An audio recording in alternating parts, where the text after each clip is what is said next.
And good morning, everybody. I am totally running behind. Thank you for your patience. I'm here. I was running around. Not only did I have to finish my breakfast, but I also had to finish making my cup of tea, and then I was running around trying to find my Yoda ears, and they were in Michelle's office across the way. So there's the Yoda ears for you. Thank you for joining me. My name is Ruel Gaviola. This is Tatooine Tuesday. I read Star Wars books on Tuesday, and I've also started playing Star Wars games. So today, I'm going to finish up my game of Star Wars Risk, which is one of my favorite games, not only because of Star Wars, but it's by far my favorite game of Risk, because it's nothing like Risk. It is very steeped in the Star Wars theme. It's basically the end of Return of the Jedi on the board. It's a fantastic, fun Family game. Hey, there's a bunch of F's for you. Let me check in on chat real quick. Oh wow, there's a okay. Good morning, AJ. Thank you for joining us. Charity Board Gamer Chris is in the house. Hi, Chris. Bones John. Hi, Bones. Let's see. Earl Grey Hot. High Hope. Yes. Star Trek is not Star Wars. That is correct, but that is still my preferred cup of tea, Chris. Hot Earl Grey with or Earl Grey hot. I enjoy it with honey and lemon. Bones, I've been looking forward to this all day. Oh, nice. Thank you, Bones. I appreciate that. Who doesn't like Picard? That is correct. Make it so. I did. James is in the house. Hi, James. Thanks for being here, as always. Everyone loves Sir Patrick. That is correct. An apartment, nice and warm, working from home. Oh, so yeah. I'm so I haven't been able to do my co-working live streams lately just because I've been so far behind on stuff that I've just taken like big chunks of time to finish projects. I have something coming out on the Renegade Games Studio site. Excuse me. Oh, let me get some of that tea going.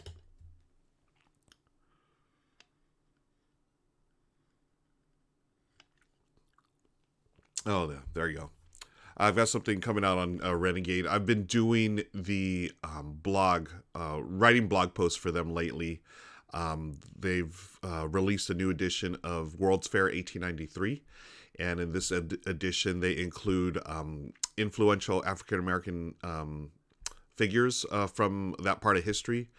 They were not included, these men and women were not included in the events of the day due to the the racism, segregation in that time of American history. So it's really cool that I think that Renegade's gone back and said, hey, there were important figures of that time, African American figures, so let's include them in the game.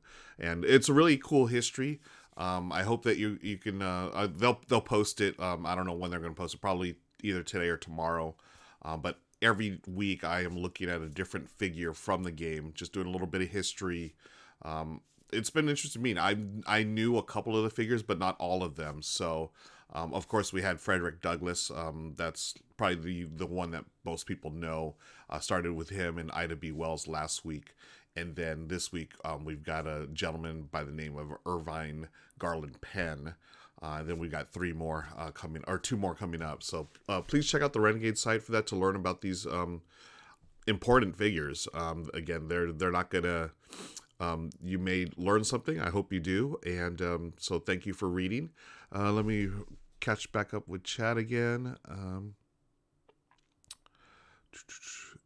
95% chance Yoda hat. Good morning, Board Games fan. Thank you for joining. I love story time on Tuesday. Yeah, thank you, James. It's been fun. I gotta be honest. I don't know, and I'm just doing this because I love Star Wars and I love reading the books, but I don't know the legality of this. I'm gonna straight up say it. So if Lucasfilm or Disney are coming after me, just let me know, because I'm reading one chapter a week. I don't know if that falls under, hey, this is a performance and I'm allowed to do it, or it is. This is Timothy Zahn's novel. I'm not making any money off this, of course, so I don't know if it falls under that whole performance thing or whatever. I am not a copyright lawyer. I'm sure if someone is, they will come after me. But for now, I'm going to continue to do it. I should probably be proactive and reach out to the publisher, because they sent me the copy of the book for review and for written stuff I had written about this. I think it was a couple of years ago. So I don't know. We're gonna do it for now. And I enjoy it. We'll see. I'll probably have to check into that. But until then, I hope you're having a great Tuesday. Everyone, see. Yes, James, great. Thank you for bringing that up. Yes. Monique, Game Freak Girl, is on the front page of Board Game Geek. I'm so happy. I just retweeted that a few minutes ago. She is such a great presence and influence and inspiration to many of us in the board game community. She's just a lovely person, always brings positive energy wherever she goes, and I think it's great that she's on the front page of BGGs. Please check that out. Just go to BoardGameGeek.com. You'll see Monique right there. Mo is just a lovely person. She was part of the Galentine's Day stream that Tabletop Live Network produced this weekend or on Sunday. Again, Monique is just, I don't have words except she's amazing and she's awesome. And please follow her on Twitter and all the socials. James, I love the idea in the Dishes World's Fair. Will love to read. Oh, thank you, James. Appreciate that. Yeah, it's on their website. I think there was a link to it either on my Facebook page or the Renegade Facebook page. You could just go there and they'll have it, linked there. Because I don't know if it's actually, if you go to the Renegade site, I don't know if there's like a link for that particular. Maybe it's under the game itself. I don't know. I haven't poked around there as much as I should. 10:15 here in the middle part. Yeah, Mo is a gem. Correct. Thank you, Ross, for saying that. Thank you for joining us. Yeah, she truly is one of the shining lights in our hobby. I can't say enough about her. She's just amazing. She's so kind, and she's all what's right about the board game community. So thank you, Mo, and thank you, Ross, for just saying that. Bottom Shelf says, what time is it? It is 8:15 a.m. here. I used to start this at 9 a.m. Pacific, but the Brothers Murph, they are starting to play games on Tuesdays at 10 a.m. So I thought it'd be cool to just bump this up a little bit, take my time, hang out, read Star Wars Thrawn. We're on chapter 8, by the way. And then I'll play a game. What I have set up is that one right there. Star Wars Risk. I started the game last week, and it's a 2-player game. So I was just playing both sides, doing it Rado style, right? Like I was playing and then talking about the other player, how they would play their turn. And I got through about halfway through the game. I figure I'll just finish the second half today. Next time, I've got another Star Wars game I'm going to do, and it's going to be full of spoilers, I think, because I got a copy of this from my buddy Patrick, Star Wars Unlock. So I am super hyped about this for next week. I'll do one of the stories. There's 3 of them in here. I meant to start this weekend, but I got too busy this weekend, but I will do one of these next week. So it's going to be full of spoilers. So if you don't want to spoil it, I would love to have you back, but just be warned. Patrick, my friend Patrick, he's a local gaming buddy of mine.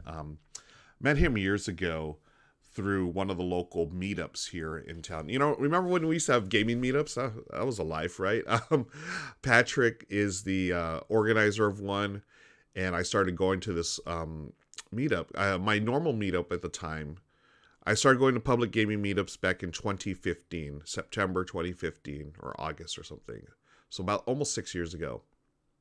It was at my local comic book shop. And I started going there, and I went there for maybe like 6 months or so, and I really loved it. And again, once you get in the hobby, it gets your claws, it's hooks in you, right? You just want to play game more. So I went to meetup.com, had never used the site. My first meetup, I learned a bit through Board Game Geek, one of the forums there. So then I went to meetup.com and found another one on Thursday nights. So I said, hey, why don't I do Wednesdays and Thursday nights? So that became my semi-regular Thursday night stop. I couldn't always make it on Thursdays, but Wednesday was always going to be my regular. And then Thursday was like semi-regular. And that's where I met Patrick. And it turned out we had a shared love of Star Wars. So we're always, we're always talking Star Wars, and we get into our friendly debates about Star Wars. I grew up on the original trilogy. Patrick grew up on the prequel trilogy. So of course he's a little younger than me, as everyone is. But so, we have our friendly disagreements about Star Wars, but it's still a shared passion. I will never, the whole gatekeeping thing, I'm not going to get into it, but gatekeeping is whatever. But as long as you get into the Star Wars universe, I don't, it's cool. I'm all about people entering and enjoying the worlds. I used to be one of those, oh my gosh, how can you not like the original trilogy, blah, blah, blah. But hey, my nephew and nieces, they got into Star Wars through the Star Wars Lego shows, and I had no idea what those were, but the fact that they like Star Wars and they could go with Uncle Ruel to the new Star Wars movies together, it's all good. I love it all. May not be my favorite. Maybe I don't understand it, but you know what? As long as we know we can share stories and games about all the characters, it's all good. Um, Let me check back on chat again here. 10:15 here in the middle part of the U.S. I'll have to check it out. Okay. How is Bobby, by the way, Ross? I hope Bobby's doing well. I wasn't able to watch the other day. I've never loved a squash so much as Bobby. He's great. Thanks. Yeah. Oh, Charity Board Game wants to play Rebellion. So Rebellion is amazing. I think that's my favorite Star Wars board game. Yeah, it's epic. It's a 2-player game. They say it's 4-player. I couldn't see playing it at 4. Risk as well. They say that's a 4-player game. It's a 2-player game, but Rebellion is just epic in scope. It's a fantasy flight game, and I think one of the designers might have been part of the team that worked on my other favorite game, Twilight Imperium. And there is a little bit of Twilight Imperium in that game, which I love about that. It's just got this like slow crawl. It's an epic, you're not going to knock it out in 30 minutes. No, I've played it, I think 3 times, and each time it's been 2 hours, at minimum 2 hours. But for a game like that, I mean, one team's the rebels, one's the Empire. The Empire's trying to find the rebel base, and you have to slowly build up your fleets, try to find your opponent, and the other one's trying to hide, but you're going to launch attacks. I mean, it really captures that epic scope of like the Star War, right? Oh, it's so good, Chris. I highly recommend it. Yeah, Meetup is great. Yes, AJ, agreed. I know it's we've been talking about it for a year now, like how weird it is, right?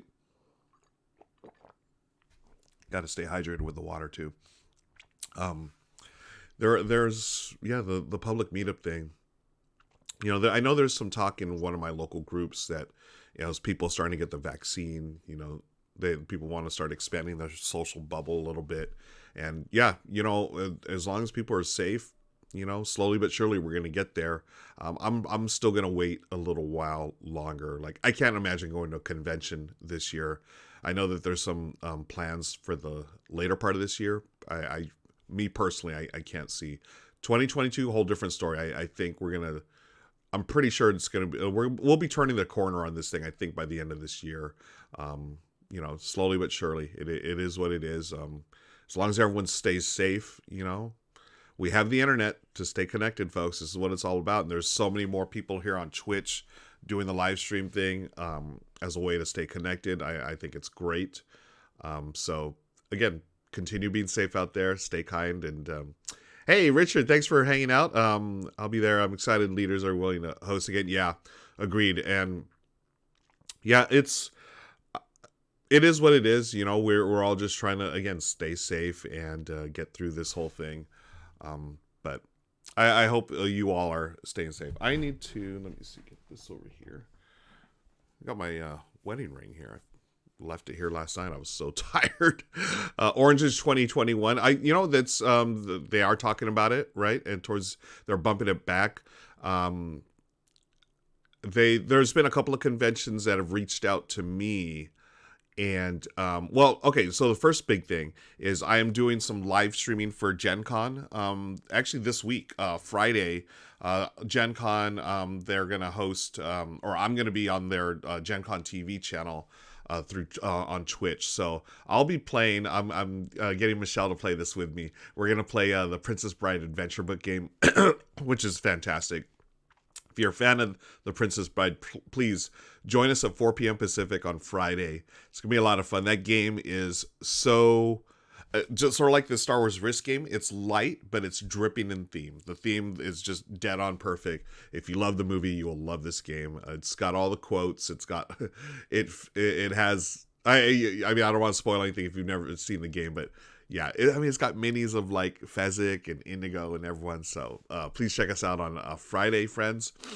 Let me go here. Grew up on originally Trilogy, but my favorite is the last trilogy. Oh, okay, cool, Bones. Very nice. Still haven't played Rebellion, AJ. Yeah, definitely get Rebellion. That's actually Rebellion's probably one of 5 games. Okay, here's a question, folks, and I just thought of this. What are your 5 games that you want to play, that you are going to play the second that, it's safe again in public? So my number 1, of course, is Twilight Imperium. I want to play, I'll play the base game, but I really want to play that expansion. It plays up to 8 now, which I think is epic. I mean, it's an epic game already, so my first game day back after the pandemic is definitely going to be Twilight Imperium. It's definitely going to be like 8 to 10 hours, and honestly, I don't even care how long it is. Like, I've knocked out games of Twilight. The fastest I've ever knocked it out is like 4.5 hours. The longest I've ever played is 12 hours. It just depends on the people, depends on the situations and stuff. But with my hardcore TI buddies that know the game inside and out, we can knock out a 6-player game in 5 hours. So it won't take all day, but I'm looking at it like I'm going to take my time and enjoy my friends again. We're going to hang out, laugh, play games, and Twilight Imperium, that first game back, is going to be epic with the expansion. Hopefully, I'll sit there for 12 hours if I need to. So that's my number 1. My number 2, Star Wars Rebellion.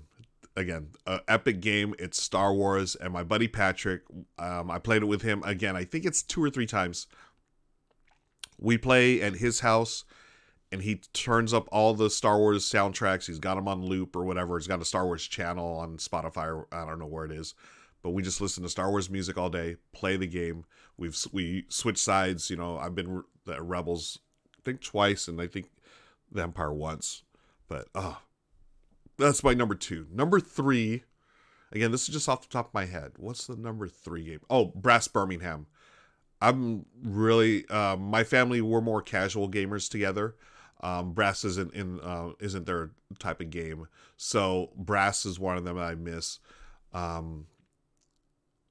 was going to say Terraforming Mars, but I play Terraforming Mars solo. I actually prefer it with fewer players, I think. Maybe no more than 3, just because that game can be, I mean, it's long. So I think that one, well, with Prelude, it cuts it down. Let's see. So I've got 1, 2, let's say Brass is 3. What are the other ones? I don't know. Those are the first 3 that I'm thinking of. Probably, I don't know. What are your games, folks, that you are? Let me check the chat here. Richard, you want the invite? You will get an invite, friend.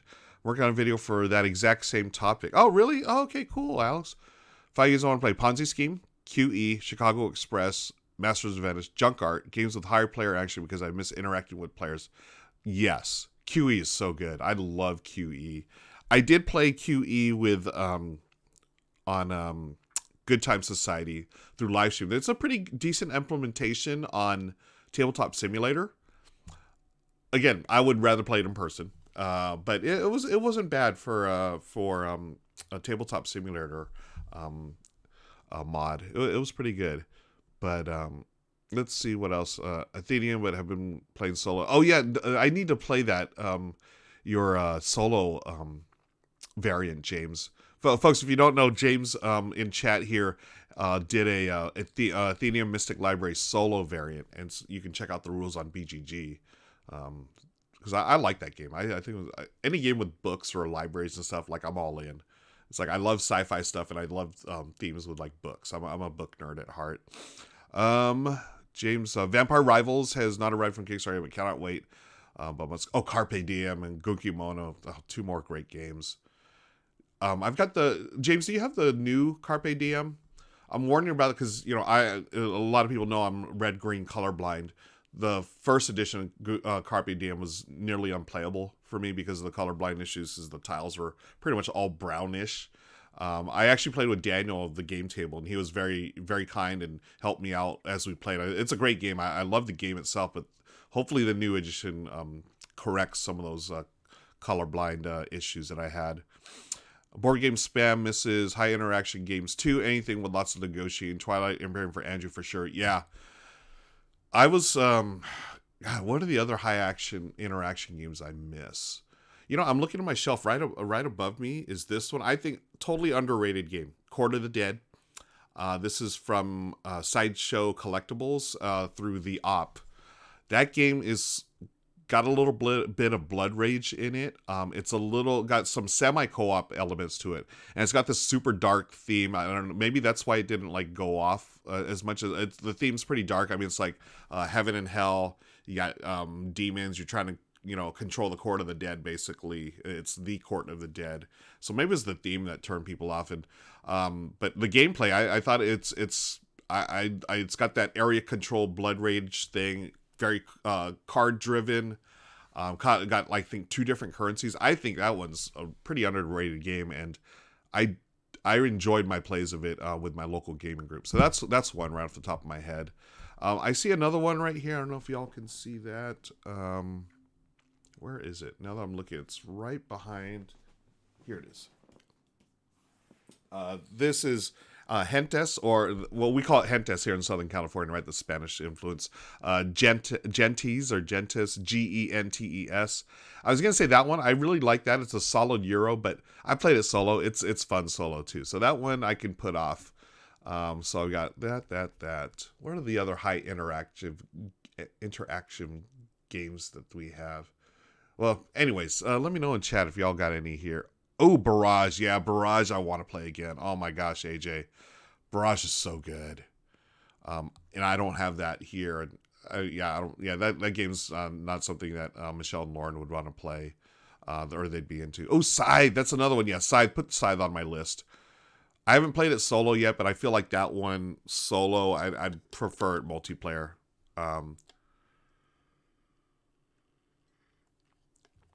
Oh, hi, Collector Camel. Good morning. Thanks for joining us.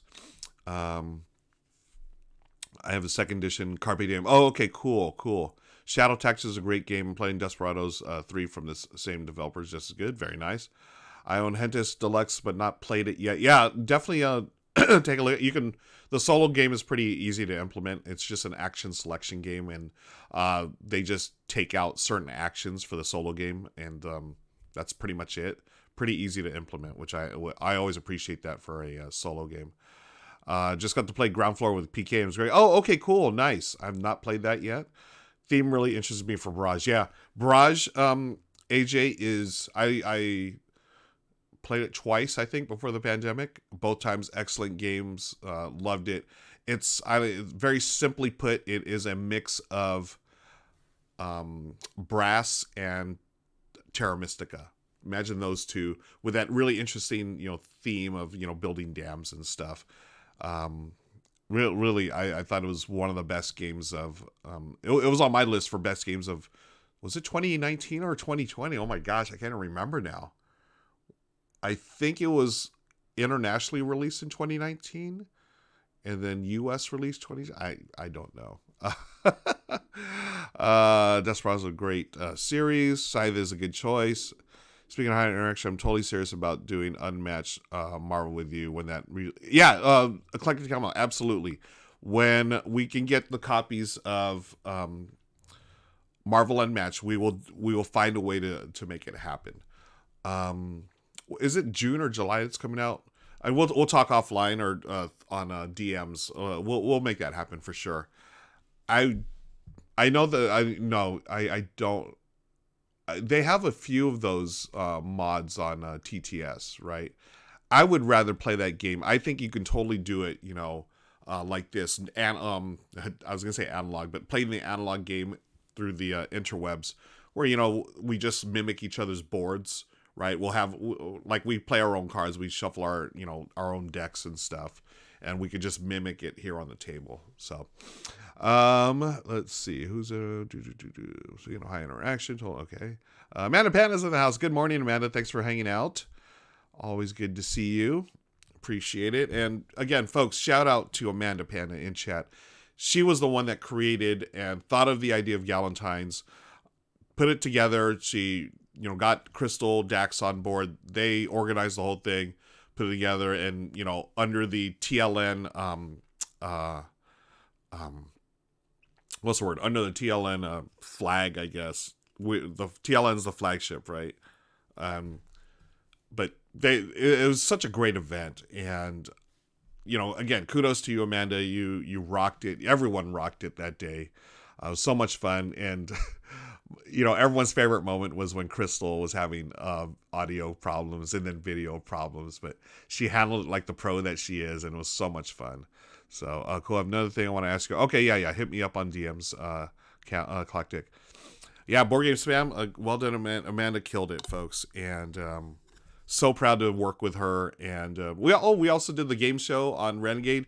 We didn't win, unfortunately, but that was such a fun time. We had a good time doing like the newlywed podcaster game with the brothers Murph, Paula Deming, Suzanne Sheldon, Monique, Game Freak Girl, and Crystal Daxon. So we had such fun. It was such a good time. Some hilarious moments. Second place, not bad. That's right. We were second place. The raid train. Yeah, the silent raid train was so crazy. Level 5, and they were having audio problems. And Ambi, like I forgot to mention Ambi. She handled like a pro as well. It's so fun. I'd bet on you and Pat. Still on. Thanks, James. Yeah, I thought that Mike and Paula, I thought they had a good shot at it, and they ended up winning only because they do the podcast together. They actually work together on the podcast a lot. This game is broken, so I thought they had a pretty good shot at winning that, because I felt like they pretty much knew each other's game taste. But Amanda and I are like gaming buddies in real life, so we had a decent shot too. But it was so fun, so much fun. Friends, if you're joining me for the first time, this is Star Wars Day. It is Tatooine Tuesday. I read part of Star Wars Thrawn each week. We are on Chapter 8 right now. I also play a Star Wars game. We're going to be playing Star Wars Risk. It's a 2-player game. Technically, you can play 4, but it's one of those, we're on teams type thing. It's a 2-player game, but I've done it Rado style, where I just play both sides. I played half of the game last week. I took photos, so I knew exactly where everything should be set up again, and I have it on the table again. So I'll finish that game after we read, and then we'll raid the Brothers Murph if they go on live at 10. It is 8:37 a.m. Wow, I've been yapping a lot today. But thank you for hanging out with me. I appreciate it. Nick and Sue's winning for most of the games except for the last round. That's right. Yeah, the last round where they had the big points, right? Not gaming together for a year to decrease our chances. Agreed. That's my excuse, and I will stick to it. But Mike does not listen. That's true. Okay. Oh, another thing I wanted to share before we get going here. So I was talking about my buddy Patrick, who had given me the copy of Star Wars Unlock. We did a bunch of some trades last weekend. Again, I just went over his house. We had talked about games we wanted to trade, and I got this and a couple other things, and I gave him a couple of things. But he surprised me and gave me this. So we have Star Wars Thrawn. He gave me this. This is Grand Admiral. So spoiler alert, he does make it up in the ranks of the Empire. Grand Admiral Prawn. I thought this was clever. Someone on Etsy made these, and there's a magnet in it, so it's a refrigerator magnet. So Grand Admiral Thrawn. I don't know if you can see the little details there. Yeah, there's the little details. Oh yeah, Grand Admiral Prawn, which I thought was funny. I'd seen this before, and he actually tracked down the person on Etsy who made those, and so that's gonna be on our fridge. I haven't put on my fridge yet, but Grand Admiral Prawn, genius. People are so creative out there. Ben let me borrow his copy of Star Wars Unlocked. Nice, Panda, awesome. My last game on Power Grid. AJ, confession time. I've never played Power Grid. I know I need to. I know it's a classic. One of these days. Maybe I should add that to my list. Not only do I want to play, Twilight Imperium, Star Wars Rebellion, Brass Birmingham as my first couple of games out of quarantine, but yeah, I'm gonna try. I want to try a bunch of new games as well, or new to me games, right? So Power Grid's on there. Prawn, right? Yeah, I can't stop laughing over. I think I saw this where well, obviously somewhere on the internet, right? But someone I think had drawn a picture of Grand Admiral Prawn, and then this person actually made it's like a little plushie, I guess. Yeah, a little fabric, and I mean it's a well crafted prawn, right? And it's got the little military insignia. It's so funny. So yeah, so right now I think is he still a major or lieutenant? I think he's still a lieutenant where we're at. But spoiler alert, he does make it up in the ranks of the empire there. Pardon me while I hydrate. Collecting Camel. I want to play Forbidden Stars. Haven't played in years. In general, won't touch it. LOL. Yeah, Forbidden Stars definitely a game that Michelle and Lauren wouldn't play either. It's been years since I played as well. And you know what? Collected Camel. I played that game. My first experience was not a good one. I love the game itself, mechanisms, theme, all that stuff. But unfortunately, the gamer I played with the first time it just rubbed me the wrong way. And that's it happens. Not everyone you game with is going to be you know the perfect fit. So after like 3 hours, I was just like pretty much just done. We didn't even. I think we played 3 hours.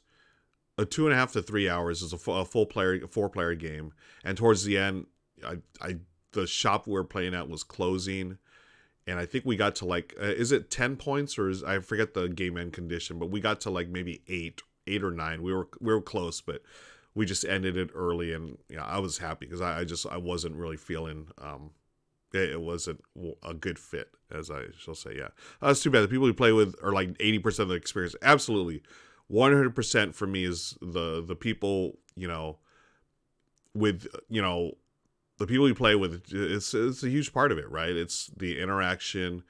And especially for a game like that where you're going to sit for hours. Like if you're playing a 30-minute game and the people you play with aren't the friendliest or whatever, like whatever, it's 30 minutes, you just, after the game, you pack it up and, go find another table or just you call it a night or whatever. But if you're going to sit there for a couple of hours, like you want to be the people at the table, you want them to be at least, halfway nice, I guess, or just, anyways. That's why. Okay, so that's why, like with when I play like the longer games, I really try to vet people out, because if I'm going to sit at a table with someone for an extended period of time, you got to make sure your personalities fit. Maybe they don't like they don't like playing with me. That's fine too. Like we just got to find different games or different tables to sit at. Nothing wrong with that. Legends in the house. Aloha, friend. I mean, a few gamers who were just not a good fit. Not many, but yeah. Okay, yeah, you get it, James. Yeah. Again, nothing personal. It's just personalities don't. Sometimes they clash. Certain people may be more alpha gamerish or whatever, but it is what it is. Agreed. That's why our TI4 game was amazing. Yes, Amanda. Yeah, we played. I think the last time we played was like the 6-player. It was me, you, To Live and Dice in LA, Jeff Bailey, and I think probably Jake Michaels. Like I feel like the players I played with the most are Jake Michaels and John Gonzalez, and those two people are awesome to play games. And everyone I just mentioned, Amanda. Those are the people I would love to play. That game with TI4. It's because it's a long game. I mean, you're going to sit there and you got to be comfortable with people. Games over 90 minutes probably should play with a table of people. Yeah, I think that's a good rule of thumb. Legends, 90 minutes or so. Yeah, once you cross that hour mark, it's like, okay, can I sit here with this person or these people? Can they sit there with me? Some people like to talk more. Some people like to sort of quietly do their thing. That's cool, as long as you're all I think it's nice to have a little bit of mix of every type of personality, but some personalities just don't jive with me. I don't mind a little trash talk, but I think trash talk is better. Well, how do y'all feel about trash talk? I like friendly banter trash talk if it's amongst friends. Like trash talking someone that you just met for the first time at a table, I've never been comfortable with that. I don't know. I just don't feel comfortable, doing that. I only feel comfortable, and even then I don't do it much, but give a little jibe to your friends, like, oh, nice move, buddy, or whatever. And when it wasn't not a nice move, there's certain people that I've run into over the years who get into that trash talking thing, I think, a little too quickly with people, if that makes sense. Trash talk should only be done among friends. Yeah, I pretty much agree with that, Amanda. Same with us. I never thought of it that way. That makes a lot of sense. I was playing Skull with friends last night. It was so much fun. Yeah, see, a game like that, perfect for friends. Couldn't do that with strangers. Yep. I think trash talk is a learned skill. If you're going to trash talk someone you don't know, you really got to feel for them first. Yes, Ross, absolutely 100%. And it's one of those things too, if you feel comfortable with, I get it. Sometimes there's certain people you just hit it off right away, right? And like you're perfect fit for each other friend wise, or I mean just, table wise. And a little friendly banter trash talk, I think, can work in those instances. But I would say like 80 to 90% of the time, probably not a good idea to trash talk right off the bat. Like I think of the funniest moments I've had at the table trash talking people, and it's always been with friends or people who are like I'm very close to. Like Michelle and I, when we're not on camera, I mean, when we play, we'll trash talk each other a little bit on camera, but off stream, we're like we trash talk more off stream for sure. Friendly pokes are fun, but only amongst friends. Agreed. I played a 4-hour game and one guy had analysis paralysis and wasn't very nice. Game felt longer. Legends, and that's exactly the thing that I was thinking of when I was talking to Collected Cow about Forbidden Stars. My experience was ruined. That particular experience was ruined because one of the people it's just not a very nice person. He'll drop an F-bomb, or he would drop an F-bomb, and at that time I didn't really know him, and I'm like, oh, I was sort of taken aback. I'm like, that can be taken the wrong way, buddy. And the other gamers that had gamed with this particular person before, they were used to it. I was just like, oh, okay. Like F-bombs are fine, I think, again, amongst friends. Like just know like read the room, right? If you're in a situation where I've only played a game with you once or twice, like probably not a good idea to start the trash talk or whatever. I mean, I ride with it in stride. That's just the type of player I am. I'll roll with it, but I may or may not dish it out. But I prefer it with friends, as everyone here. Skull, love that game. Yeah, only game I've been able to teach people who have already had a few drinks. Yeah, that game is definitely an easier one to learn when you've had a few adult beverages, as they say. Trash talk with close friends, make fun of myself when playing with those. Yeah, bottom shelf. I totally agree with that. I'm probably excuse me. Not probably. I'm definitely more self-deprecating with strangers or with new gamers. That's just the way I handle, or I do that in public, I think. But yeah, as far as home games, I don't mind a little friendly trash talk and friendly banter. Yeah, we had a few drinks as well. Nice. For me, making fun or teasing people is a sign of affection for me, but you got to have an understand how it'll go down. It's just rude. Agreed. That is, again, Ross, you're a much smarter person than I am. That's well said.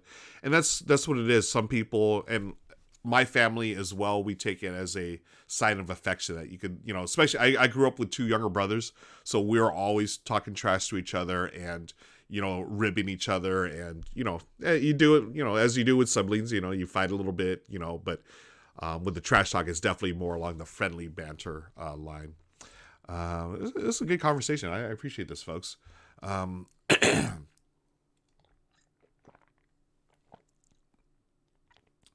Board game student, I can't trash talk with strangers. I don't have any material, but honestly, only with good friends. Yeah. But yeah, it seems like we all pretty much agree on that. Ruel, here's a question for you. What do you do when you play a game for the first time on stream and don't like it? Are you honest about not enjoying it or not? That's a great question, Collected Camel. I try not to trash it on stream only because, and here's why. Streaming, as you know, Collected Camel, and a few of us here in chat know, it's a different beast. Like, the experience of playing a game on stream is, to me, it's different than playing a game on the table in the living room by myself or with my family, and you're not in the public eye. Because the game, why I won't trash it is because not only am I playing the game, I'm interacting with chat, I'm making sure Twitch is still running, I'm making sure all these different things. That's taking me out of my like my gaming mindset. I still play the game as best as I can on stream. I still play to win, but I'm not worried about that. I'm more worried about, hey, I want to hang out with people, and this is how we're hanging out these days. So if I don't like a game on stream, I will do my best to play it off stream, and then to see, really, to like sit down and like really, suss it out and see if it's okay. Was it just the fact that I was on stream having problems with my camera, having problems with my mic that affected me? Or is it the game itself? Is the game really not my jam? And I think it's to me, it's a more fair way to assess if I like a game or not is if I play it off stream and just really dig into it, where I can, sit there with rules. Because there's times when I'm on stream, Eclectic Camel, where it's like I don't know a rule and someone in chat, we can't find it on BGG or whatever. I just want to continue hanging out and playing. I'll house rule it, or I'll just say, hey, we'll just go with this, whatever. Because, I don't want to watch, or I don't want people to have to watch me like sit here with a rule book for 10 minutes trying to figure out if this piece was supposed to go here or whatever. So that's my take. Other people's takes may be different. That's cool too. Agreed, Ruel. Thank you, Ross. Primary focus of his stream should be engaging and interesting to viewers rather than enjoying the game the most for you. Agreed, 100%. Now, having said that, and I totally agree with you, Ross, there are streamers that are going to play the game exactly perfect on their streams. And that's cool. That's not my thing. I'd rather, hey, let's just hang out. If you mess up a rule, I'm not going to sweat it. Like, I'm not watching every stream. It's like, oh, I can't believe they skipped this action or whatever. No, that's, as long as we're having fun in chat, to me, that's what it's all about. And those are the streamers that I've connected personally most with. Like, the ones that, will hang out and talk with you, have a good time and laugh about the rules they missed and stuff like that. But yeah, great question, Collected Camel. Playing online is even more different because of the interface. Yes, James, another great point, right? Just the interface alone totally changes the experience. Bottom Shelf Ruel is perfection. Thank you, Bottom Shelf. You are perfection, my friend. If your goal is to teach, I think that's different. Yes, my view is really just to give a flavor as we join each other at the table. That's the vibe I enjoy most. Yes, Ross, I swear we've got like the mind lasers going right now. Pew pew, like on the same wavelength right now. Especially when I play with Michelle and Lauren, like I'm just grateful I'm grateful for the time we spend together. Even if it's on live stream, to me that's our family time as well. And when we started doing this last year, it was, that was our family time. Every day, this is what we were doing at this particular time. And, now that school and work are getting back to somewhat normal, we can't always coordinate times here, which is fine. But, that was our family time. And family time means, hey, we're going to enjoy it. Like, we're not going to sweat every single rule. We'll try our best to get the rules right, of course, and enjoy the game. But we're all about enjoying each other's company, enjoying the company of people in chat as well. Then there are tech issues while streaming. Yep, so true. If your goals, we played something on Sunday and it sucked. I'm so about keeping my chill about a game I don't like. Yeah, again, if it's a bad game, it's a bad game. There's no hiding it, right? But yeah, I mean, just let me back up to your question here just to make sure I'm getting it right. What do you do when you play a game for the first time on stream? Don't like it? Are you honest about not enjoying it? Yeah, there's nothing wrong about being honest if you don't like a game. If it's not for you, it's not for you. Just like in real life, right? If the game's not for you, it's not for you. I just like to, again, this is my take, Collected Camel. When it's on stream, I think it totally affects the experience of a game. If you're trying to, I mean, if it's a bad game from the get-go, it's probably not for you. That's fine too. Legends, I usually play a game 2 to 3 times before I really declare that I don't enjoy a board game. Yeah, that's fair. I was doing, things have slowed down as far as like my written critiques or reviews of games. I was doing those for I Slay the Dragon for a while, but that we pretty much slowed things down tremendously because of the pandemic, because we're not able to gather in our normal groups anymore. When I was doing those reviews, those were way more in depth and I really got into the meat of the games, and those took me several plays. I don't really do, I've stepped away from the really in-depth reviews, these days, because I learned that I figured out that That type of review is I admire all the people that do that type of review. I've gotten away from it just because I haven't been able to play games as repeatedly as much. And that's partly because I love the live stream and I love playing different games. So I don't dive deep in too many games these days. So I can give you like the surface level, and I've played enough games. I'm confident enough in my tastes and my preferences. I can say, hey, if you like this type of push your luck game, you may like this one that I'm playing today or whatever. So now I'm calling back on my experience, right?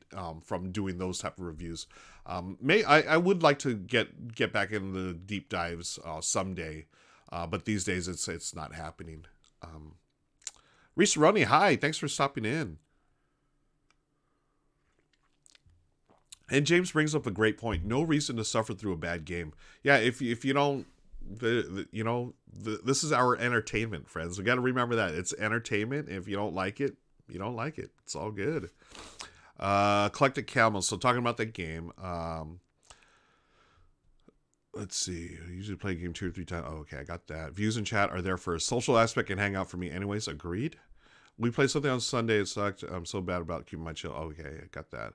I played with a new group once, and they were playing this game obviously wrong. I mentioned it, and they didn't care. It was difficult. Okay, now that's a different... Yeah, that... I don't know how it would... like, if you know... Like, if you try to correct someone from playing a game wrong, and... Yeah, that would be difficult.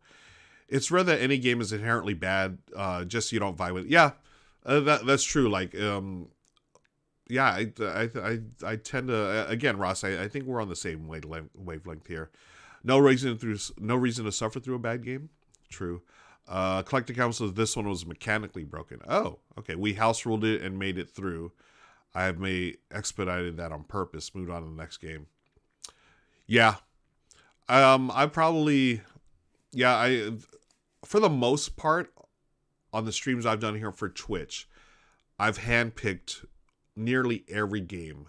So I knew that going ahead before we played, it was going to be a game that I liked or I knew that my family would like.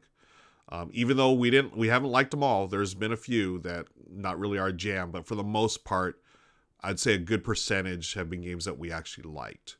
And those... Again, they're handpicked. I have done some. We have done some projects that were sponsored, which the company reached out to us and said, "Hey, play these games," and we said sure. And before we played them, I had to make sure I had the rules down, and I had to make sure that it was a good fit for me and my family. And again, I've been very fortunate. 99%, well, 100% of the time for the sponsored stuff, we've been okay with. Like, the games have been fine. Nothing's been broken. Nothing has been like, we'll never play that game again. No, I can honestly say that the sponsored stuff we've had so far has been right in our wheelhouse, and we've been able to play them and enjoy them. Legends DM, I played Role Player 5 times in the past week, and I can't stop playing it, probably means I enjoy it. Yeah, right? Yeah, those type of games, when you just want to keep playing it, it's a pretty good sign. Watch for the beer. Thank you, Pasha. We are comparing Megaland, Incan Gold, and Celestia for Pusher. Like, oh, I've played Megaland, which I really like. I really like Celestia. Incan Gold I have not played yet, but I feel like I would enjoy that one as well. It's a bummer, especially when that expectation was not made clear ahead of time. What was the reason for change? Okay, I'm going to let y'all continue conversation in chat. Thank you again for joining me. I didn't expect to talk for this long, but y'all are too good. Y'all are too cool. Appreciate you listening to me and hanging out and chatting with me. I was going to read Chapter 8 of Star Wars Thrawn and then play end my game here, but I don't know if I'm going to be able... So I would like to raid the Brothers Murph at 10. We'll see. We'll just hang out, do our thing. We'll eventually raid them.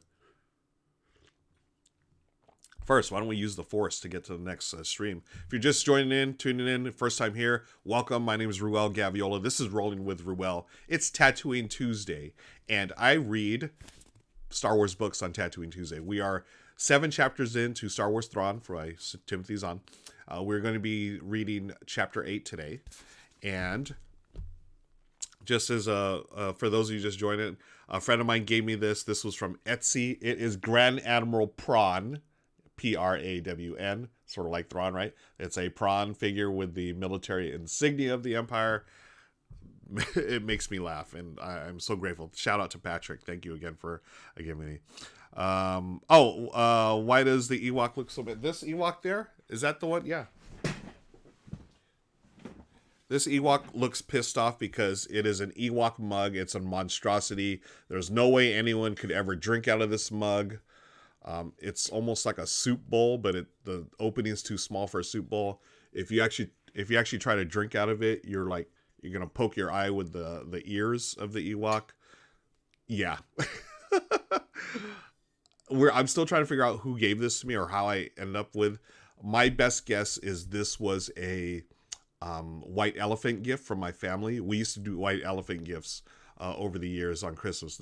We stopped that tradition, but I think this is one of the gifts that I ended up with. In the jacket you're wearing, is BB-8 going to think you stole it? Jacket you're wearing. What is has anyone played? You may have already mentioned this, but oh yeah, Star Wars Unlocked. Yeah, I'm gonna be playing this next week, Risa. This again, my buddy Patrick, who gave me Grand Admiral Prawn. Also, we did a trade this weekend. I ended up with his copy of Star Wars Unlocked. I'll be doing one of the adventures next Tuesday. I'm not gonna do all of them. I don't want to spoil them, but Tuesday is gonna be a spoiler day. I'll play one of the adventures then. I'm gonna play the others off screen, and then yeah. So looking forward to that. Let me put this over here. In fact, so I gotta get that ready. This here, okay. Most people hate Ewoks. I'm a huge Ewok fan. I love the Ewoks. Okay, let's get to Thrawn. Let me get to the other screen. Let's use the Force. Whoop. All right. Thank you for hanging out, folks. This is Chapter 8, Star Wars Thrawn. Appreciate y'all.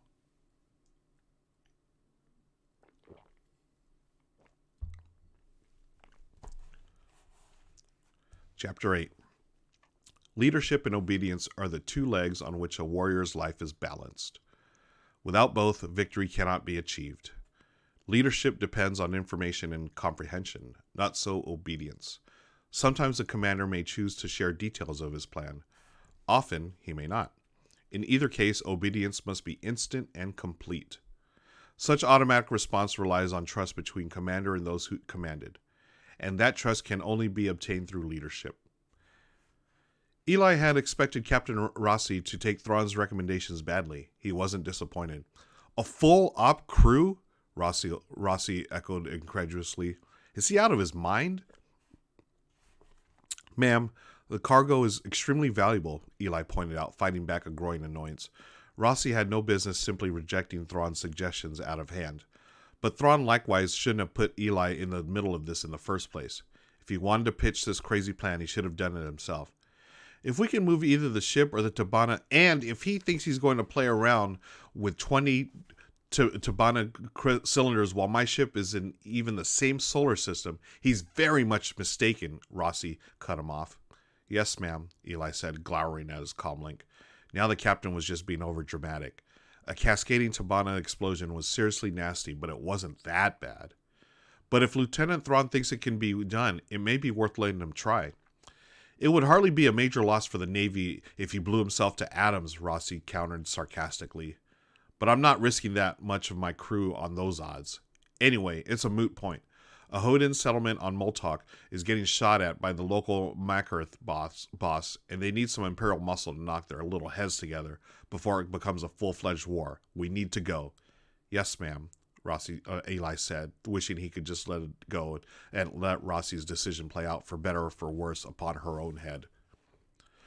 But Signy needed protection and justice too. So did the Imperial base or local planetary defense force that had ordered that Tabana shipment.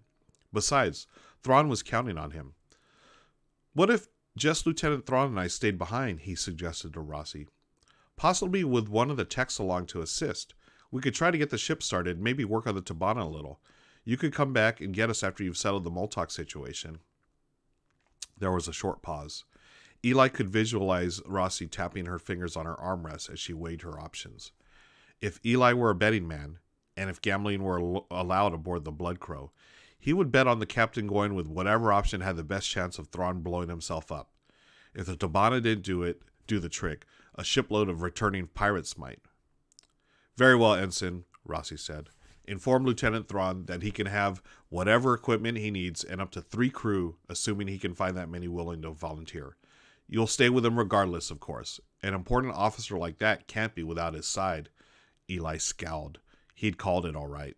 Yes, ma'am, he said. I'll deliver your message immediately. Given the circumstances, Rossi no doubt assumed the repair party would consist only of Thrawn and Eli. It was probably a surprise to her, and not a pleasant one, when Barlin, Lanio, and Jacob all instantly volunteered to stay as well. I'm gratified you were all willing to help, Signy said as he and the others watched from the Dromedar's bridge and as the Blood Crow jumped to light speed. I just hope it doesn't end badly for you. It will not, Thrawn assured him. Ensign Barlin, Tech Lanio, you may begin when ready. Yes, sir, Barlin said, seating herself at the helm station. Lanio? On it, ma'am, Lanio said, pulling a chair over to the main computer station. Here we go. What are they doing? Signy asked, lowering his voice to a whisper as if afraid he would disturb their work. They are attempting what is known as an asymmetric backdoor, Thrawn told him. It is a hidden code programmed in many ship computers for precisely this purpose. Signy whistled softly. Never heard of that. Nice. He threw a sideways look toward Thrawn. Never heard of a non-human as an Imperial officer either. You're some sort of Pantaran, right? Eli took a breath, prepared to point out that Pantarans didn't have red eyes. Of a sort, yes, Thrawn said. What I am is a lieutenant in the Imperial Navy. Right, Signy said again. Sorry, I didn't mean to pry. Just no offense. None taken, Thrawn said. Ensign Vanto, go to engineering and unpack the crate I had delivered aboard. We shall join you shortly. Yes, sir, Eli said, frowning slightly. There was something about the way Thrawn was acting, something he couldn't quite put his finger on.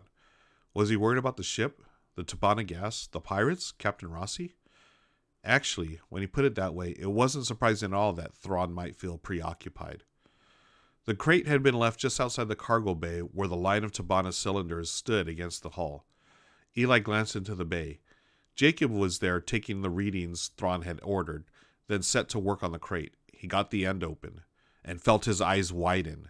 He had no idea that Thrawn was bringing... What in the world? Signy's stunned voice came from behind him. Is that a buzz droid? It is, Thrawn said calmly. I'm surprised you recognize it. They weren't exactly a secret weapon, Signy said, walking up to Eli and crouching beside him to peer into the crate. That's a Mark I, isn't it? Rare. Is it functional? Please tell me it isn't functional. Of course it is functional, Thrawn said. It would hardly be of use otherwise. Signy looked at Thrawn, then at the buzz droid, then back at Thrawn. Okay, you've lost me, he said. These things were designed to eat starfighters, right? They also have other uses, Thrawn said. Come, I will explain. He turned and walked through the hatchway into the cargo bay. Signy watched him go, then turned to Eli. Is he serious about using buzz droids in there, I mean? I assume so, Eli said. Really? Signy looked at the hatchway again, then shrugged and gestured to Eli. After you, he said. This I have to see. Thrawn was standing with Jacob, the two having a quiet discussion, when Eli and Signy joined them. Tech Jacob confirms my earlier assumptions, Thrawn said. The static lock does indeed scour the Tabana cylinders, but only from this side. Excuse me? Signy asked, sounding even more confused. What do you mean, this side? Thrawn gestured. Tech Jacob? The lock's only on the cargo bay side of the cylinders, Jacob explained. See, they're fastened right against the hull with half-meter struts. That's too short a distance for the lock to go all the way around. It would short out or power drain itself out of existence, so the lock is just on the surfaces inside the bay. Though also around the ends of the cylinder row, I assume, Eli said. He saw where Thrawn was going with this now. Correct, Jacob confirmed. Just not on the backside. So if you want to get to them, your best bet is to go through the hull. Hence the buzz droid, Signy said, sounding odd. I'll be damned. Why hasn't anyone thought of that before? Oh, they have, Jacob said. Thing is, it's not quite as simple as it sounds. Because? 1, you have to get a buzz droid and probably rebuild it, Jacob said, ticking off fingers. 2, once you've done that, big ship hulls are thicker and tougher than the old starfighters. Fair chance you'll wreck your droid before you're halfway through. 3rd, he looked at Thrawn and raised his eyebrows. Third is that you will necessarily drain one of the cylinders into space when you cut through, Thrawn said. That represents a loss that many are unwilling to accept. Though losing one out of 20 isn't bad percentage-wise, Signy mused. Especially in the alternative is to lose all of them. So I gather once you have that cylinder drained, you can cut it into little pieces and dump it out your gap in the hull, which then gives you access to others from the back. Then you just work your way down the line, cutting all struts and freeing them one by one. Exactly, Jacob said. Takes a while, but once you got the first one, it's a purely mechanical operation. He looked at Thrawn again. There is one other slight problem, of course. Venting the Tabana outside the ship theoretically works just fine. But if you spark the vapor in just the right way, well, there could be trouble. As in blowing up the ship, Signy asked. Not that much trouble, Jacob said, but it would be a mess. Fortunately, that will not be necessary after all, Thrawn said. His head was cocked a little to the side, Eli saw, as if listening to something. Why not? Signy asked. In answer, Thrawn pulled out his comlink. Ensign Barlin, do I hear the hyperdrive going active? Yes, sir, you do, Barlin's voice came faintly from the comlink. Got through the lock, and we're just about ready to go. Does Signy have the destination coordinates? Or are we just going to take the ship to Anshin? Neither, I'm afraid, Signy said softly. Frowning, Eli turned to him, and froze. The wretched, nervous, ill-fated crewman had vanished. In his place was someone else, quiet, calm, and supremely confident. A small blaster held steady in his hand. What the hell? Jacob breathed. Signy ignored the comment. Pulling out a comlink with his free hand, he flicked it on. We're good, he said. 3 with the Tabana, 2 on the bridge. He raised his eyebrows toward Thrawn. I'd appreciate it if you'd order Barlin and Lenio to surrender quietly. Why should I deprive them of their right and duty to defend their lives? Thrawn countered. Because if they surrender, they won't be harmed, Signy said. I give you my word. And these? Thrawn asked, inclining his head toward Eli and Jacob. None of you will be harmed, Signy said. All we want is the Tabana. He wrinkled his nose. Well, and the ship too. I guess that goes without saying. Before Thrawn could answer, a dozen large, rough-looking men appeared, swarming through the hatchway into the cargo bay. One of them, a thin man with a braided beard, raised his blaster. Blasters down, Signy snapped. They've surrendered. No shooting. Angel, I said down. The man with the braided beard ignored him. What the hell is that? He demanded, jabbing the blaster at Thrawn. That, Signy said, is a lieutenant of the Imperial Navy. Now lower your weapon. He looked at Thrawn. Lieutenant? For a moment, Thrawn studied him. Then he raised his comlink again. Ensign Barlin, a group of pirates are on their way. They've been ordered not to harm you if you surrender without resistance. You will do so. Sir? Surrender, Ensign. That is an order. Thrawn put the comlink away. Would you care to accept my surrender personally, Mr. Signy? That's all right, Lieutenant, Signy said, not moving. I get no particular enjoyment out of defeating my opponents. Angel, disarm them, please. Yeah, Angel grinned evilly. 'Cause I do enjoy it, so don't get clever. He gestured 3 of his soldiers forward. Out of the corner of his eye, Eli saw Jacob brace himself as prepared for action. As you were, Jacob, he murmured. You've been given an order. Jacob hissed out a sigh. Yes, sir. A moment later, the Imperials were disarmed. Good, Signy said. To Eli's eye, he looked more relaxed now that the risk of combat was past. Better call your ship, Angel. Already called, Angel said. I suppose you want me to toss this crowd in with the others? That was the deal, Signy said. No deaths, no injuries. Oh, and in case I didn't mention it, I already have people on the ground at the drop point to make sure you deliver everyone safely. Well, now things don't always go the way you want them to, Angel warned. His eyes, Eli noted, hadn't left Thrawn for a minute. Sometimes there are accidents. Sometimes there's trouble. Sometimes there are consequences you really don't want to face, Signy said. He hadn't raised his voice, but something in his tone nevertheless sent a chill up Eli's back. Enough posturing. You have the other 2 Imperials? Good. Bring them down here.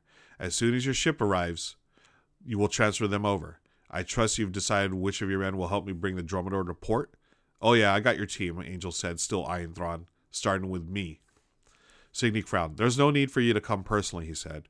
Getting the cylinders will take some time, whether we break the static lock or use Lieutenant Thrawn's idea of cutting them out through the hull.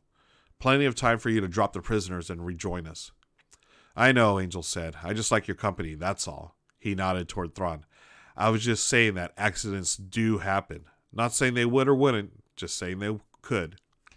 Signy gazed at him, an unreasonable expression on his face. He looked at Thrawn, back at Angel. Eli held his breath. Let me sweeten the pot, Signy said. Did you notice that box in the passageway on your way in? Yeah, Angel said. Is that a buzz droid? It is indeed, Signy said. Take it as a bonus. It's probably worth what? He held up a hand toward Thrawn. 200 credits as it is, Thrawn said. Signy snorted. Ha! You have no idea, Lieutenant. That's a Mark I, Angel. At current prices, it's probably 1,000 credits just for the core's Dunium shell. Angel threw a startled look at the droid. It's got a Dunium shell? Refined, case-hardened, ready for the right buyer to buy it, pull it off, and drop it on the black market, Signy confirmed. 1,000 credits. 200 each for 5 otherwise worthless Imperials, just to keep them alive. Angel scrunched up his nose. Fine, he said reluctantly. Sure, I guess so. If that's not good enough, consider this, Signy said. If I hadn't persuaded them to surrender, they would have fought, and some of your men would be dead right now. Maybe even you. I said fine, Angel said scornfully. They keep their noses clean. I'll dump them with the rest. Happy? Signy inclined his head. You may not realize this, Angel, but it pays to build a reputation for keeping your word. Not to the folks I work with, it doesn't, Angel said sourly. Fine, let's get this over with.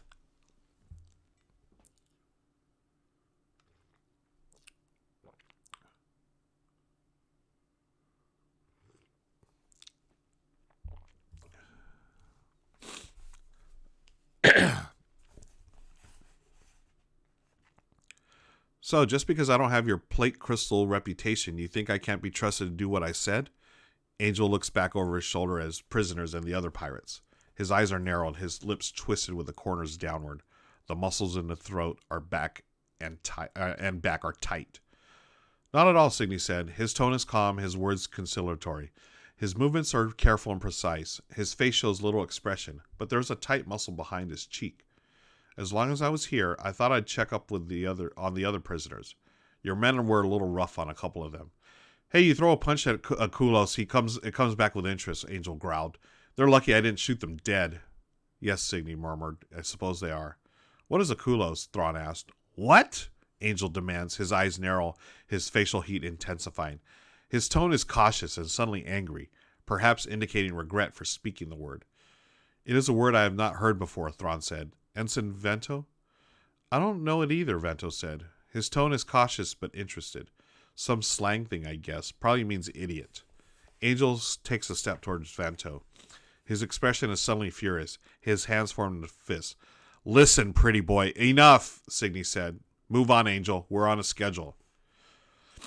The Dromedary's crew were locked inside a large metal barred cage that had been built into the back third of the pirate ship's aft starboard cargo bay.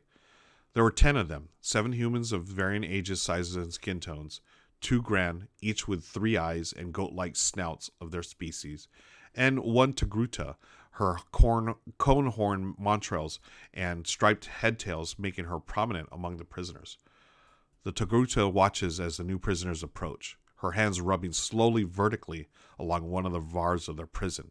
She looks briefly at each of the Imperials, then turns her attention to Angel. They reach the cage. Angel took a chain key from around his neck and unfastened the deadlock securing the cage door. The lock was a mechanical style, impervious to electronic lock breaking. The key itself was an elaborate wavy shape with multiple nubs and indentations, likely difficult or impossible to duplicate. 3 of the pirates leveled their blasters at the prisoners in the cage as Angel disengaged the lock. He swung the door open and gestured. Go, he ordered. Angel waited until the 5 Imperials were inside, then closed the door behind them and resealed the lock. Satisfied, he asked Signy. Angel handed the key to one of the other pirates, who hung the chain around his own neck and pushed the key deep under his shirt. For now, Signy said, remember, they all get dropped off as agreed, unharmed. He raises his eyebrows in a silent challenge. No accidents. Remind your men. Don't worry, Angel growled. You lubs, back to your stations. I want you at the trapple in 6 days. He looks again at Signy, his eyes narrow. And be sure you don't bruise any of them when you drop them off. Come on, let's get out of here. He left the cargo bay and headed forward, followed by his men. Signy gave the prisoners...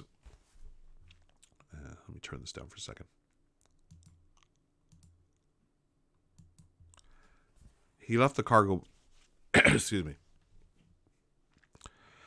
He left the cargo bay and headed forward, followed by his men. Signy gives the prisoners a final look, his lips pressed tightly together, then follows.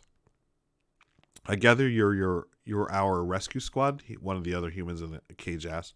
Her lip is twisted, perhaps with contempt or sarcasm. Something like that, Vanto said. This is Lieutenant Thrawn. I'm Ensign Vanto. Are you Captain Fitz? Yeah, the woman said. So he snarged you too, huh? Who, Signy? Yeah, Fitz said. Got aboard the Dromedar with a fake authorization, then managed to get the drop on everyone. He didn't get everyone, Lenio corrected. He said you locked down the hyperdrive. Yeah, Fitz said again. For all the good it did us. So he talked you into starting it up for him? More or less, Vanto said. Fitz swore. So that's it. The ship's gone, Tabana's gone, we're done. They might as well kill us. I wouldn't give up hope quite yet, Vanto said. Lieutenant? Not yet, Ensign, Thrawn said. Patience. Not yet what? Fitz asked. Hey, Bright Eyes, I'm talking to you. Probably figuring out what he's going to say in his report, one of the other prisoners said. Got to make this mess look good somehow. Watch your mouths, Vanto warned. That's an officer of the Imperial Navy you're talking about. Yeah, I'm real impressed. I said watch your mouths. Vanto does not raise his voice, but the effect of the prisoners is immediate. Fitz gives him a covert look and lowers her eyes. Her facial glow grows brighter. Sorry, she said in a low voice. Thank you, Vanto said. And if you think Lieutenant Thrawn is wasting time with excuses, you're badly mistaken. Lieutenant? Another moment, Thrawn said. Look, Lieutenant, Fitz began. He said wait, Vanto said. For what? Fitz clenches her teeth and forces them to relax. What are we waiting for? For Signy and the others to reboard the Dromedar and jump to light speed, Thrawn said. I am counting out the estimated time now. You want him to get away with our ship? Be quiet, Captain, Vanto said. But I said quiet, Vanto repeated. Again, his voice remained steady and controlled, but the purpose and confidence again quiet Fitz's protest. I won't ask again. The cage fell silent. Thrawn continued to count. And then it was time. Teclanio, are you familiar with the control electronics for a ship of this sort? He asked. Not this type specifically, sir, Lanio said. She pierced through the metal bars at the entrance to the cargo bay. But I looked at the engine control layout on our way through, and it seemed pretty standard. What do you need me to do? If we isolate the bridge, can we fly the ship from here? A murmur passes among the prisoners. Probably, Lanio said. Ensign Barlin? I think we can do it, Lieutenant, Barlin agreed. It'll take some quick rewiring, though. If the pirates are fast enough, they may be able to disable some of the circuits before we can override them again. I think we can keep them occupied, Thrawn said. Sounds great, Captain Fitz said, except that the circuits are out there and we're in here. I'm guessing not much longer, Captain, Vanto said. Lieutenant, do you need us to give you room? Not at all, Ensign. Thrawn removed his insignia plaque. He asked me once what I would do with the spare plaque Commandant Dinlark gave me at the academy. Vanto leans closer, frowning. He studies the insignia plaque and the electronic components and microswitches partially visible from the back. His frown clears. That's a beacon call, isn't it? It is, Thrawn said. Wait a second, Fitz said. Are you saying that your ship is close enough to call? No, that doesn't make any sense. Our ship is long gone, Vanto said. He smiles. But that's not what he's calling. Then what? Fitz demanded. 5 seconds later, she received her answer.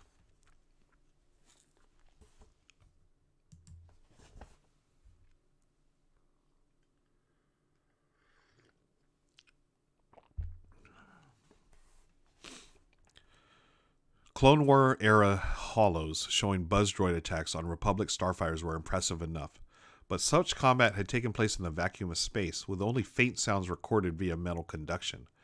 The droid now cutting and grinding its way through the cargo bay bulkhead toward them was far louder than Thrawn had expected. Move back, he called over the noise as the edges of the blades, the points of the drill, and the brilliant blade of the plasma torch appeared through the bulkhead metal. Once the droid made it through, the only thing between it and the beacon call would be the cage itself. The timing would be critical to allow it to cut through the bars but not continue toward the remote and the one who held it. The droid emerged through the bulkhead, throwing off a few final shards of metal. It continued its interrupted vector across the bay, closing into its sphere again, its hook appendages gripping one bar as the circular saw and torch attacked two of the others. A meter-long section of one of the bars sliced through, clattered to the deck, and the blade moved on to the next bar. This is going to take too long, Vanto warned. Thrawn had already estimated the droid's progress. Vanto was correct. Agreed, Thrawn said. He took 2 steps to his right, moving the beacon call to the far side of the cage door. The droid shifted toward him. Thrawn repositioned the beacon call, bringing the droid directly onto the door.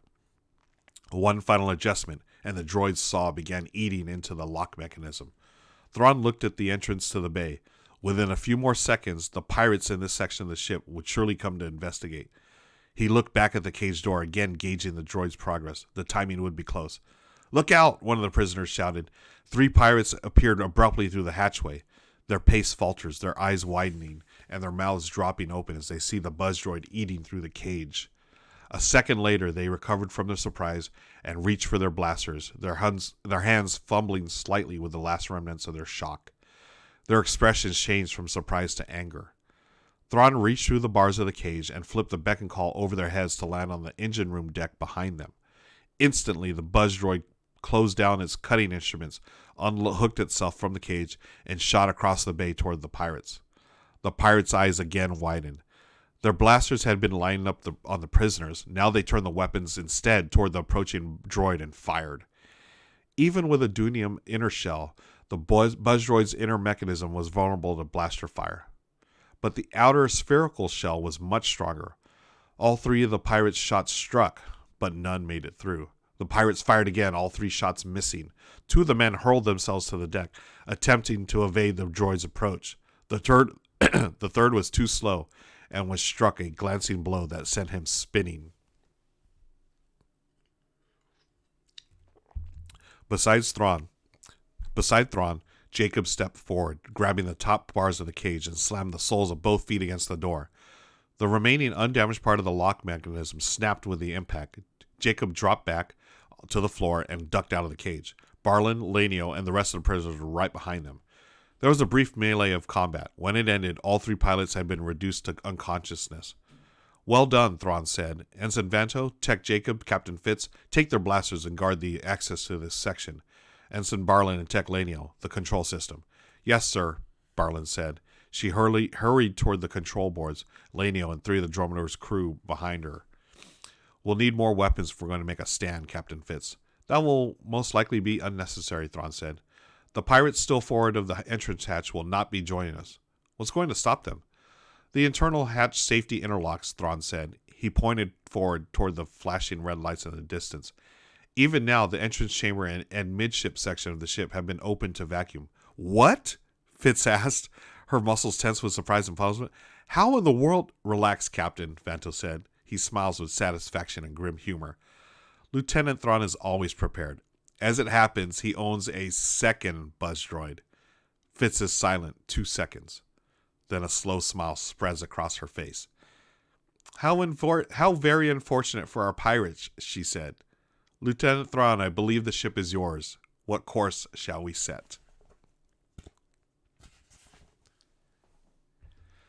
Oh, friends, that is Chapter 8 of Star Wars Thrawn by our friend Timothy Zahn. Oh, I love this character. I love this book. Thrawn, Prawn, if you will. So good, right? Thank you for joining me for Tatooine Tuesday. If you're just stopping in, my name is Ruel Gaviola, and I read a different chapter of Star Wars Thrawn every week. We are on Chapter 8. We're going to Chapter 9 next week. Thank you, James, for hanging out. I also play Star Wars games. I'm going to be playing Star Wars Risk in just a moment here. Let me just catch up on chat. Amanda is also a fan of Ewoks, yes. I think Ewoks are very similar to pandas, wouldn't you say, Amanda? AJ Gamer, yeah, that random question from Thrawn was great. I love this character. I think it's such a smart character. Quicksand, I missed the beginning of the book. Yes, 1 chapter a week. Have good things about the book, though. Highly recommend the book, Quicksand. If you're still here, Guillermo on the Grouch, thanks for hanging out. Yeah, so cold. Thrawn is cold, folks. No messing around. No joke. Let me hydrate a little bit. So hydrate, folks, if you will. And let me I'm getting set up here for our game. Put this over here, my little note. I've got this hand for the Rebels. Would you recommend the book as a good place to start in Star Wars stories? Do you have other recommendations? Quicksand. So I first learned of Thrawn in the original trilogy, Heir to the Empire, also by the same author, Timothy Zahn.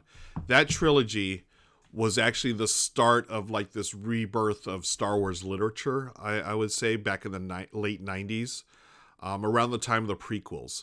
Timothy Zahn, before the prequels were out, I believe, the Lucasfilm books at the time reached out to him and said, hey, we want to do a second trilogy, but books. And the original books actually had Han Solo, Princess Leia, Luke Skywalker, the droids, everything, all the characters, Chewie from the original movies.